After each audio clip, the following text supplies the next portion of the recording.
मकबूजा कश्मीर में भारतीय जुल्म के शिकार कश्मीरी अवाम के साथ पाकिस्तान समेत दुनिया भर में यौम यकजहती मनाया जा रहा है। मुल्क भर में आम तातील, इस्लामाबाद में दफ्तर खारजा से डी चौक तक रैली, शुरा ने 1 मिनट की खामोशी इख्तियार की। कश्मीर का मुनसिफाना हल खारजा पॉलिसी का कलीदी सुतून रहेगा। पाकिस्तान कश्मीरियों के हक़ खुद इरादियत के हुसूल तक हिमायत जारी रखेगा। मसला कश्मीर का वाहिद और हतमी हल आज़ादाना इस्तवाब राह से किया जाए। सदर आरिफ अलवी और वज़ीर आज़म अनवारुल हक काकड़ के पैगामात। कश्मीरी अवाम बहादुरी से गैर इंसानी लॉकडाउन का मुकाबला कर रहे हैं। मसला कश्मीर अवाम की उमंगों के मुताबिक और हक़ खुद इरादियत के लिए UN करारदादों के मुताबिक हल होना चाहिए। पाक फौज का दिलेराना जद्दोजहद पर कश्मीरियों को खराज तहसीन।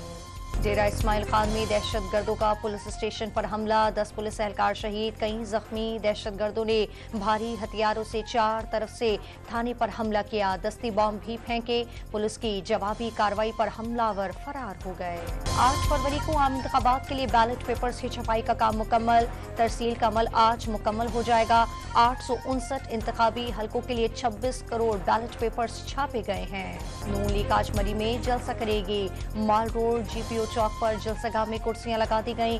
पार्टी परचमों और कायदीन की तस्वीर की बाहर नवाज शरीफ और मरियम नवाज कारकुनों से खिताब करेंगे। कंगकोट में पीपल्स पार्टी की इंतखाबी मुहिम के दौरान हवाई फायरिंग करने पर 5 अफराद गिरफ्तार, कब्जे से कलाशनकोफ और गोलियां बरामद। निगरान वज़ीर आला पंजाब मोहसिन नकवी ने फैसलाबाद में सेफ सिटी मंसूबे का इफ्तिताह कर दिया। 45 दिन की रिकॉर्ड मुद्दत में मंसूबा मुकम्मल हुआ। पंजाब में नमूनिया ने मज़ीद 2 जिंदगियां निकल ली, मरने वालों की तादाद 318 तक पहुंच गई। 24 घंटे के दौरान 605 नए मरीज सामने आ गए। इसराइली फौज की गजा में बमबारी, मजीद 30 फलस्तीनी शहीद। 24 घंटे में 127 फलस्तीनियों ने जामी शहादत नोश कर लिया।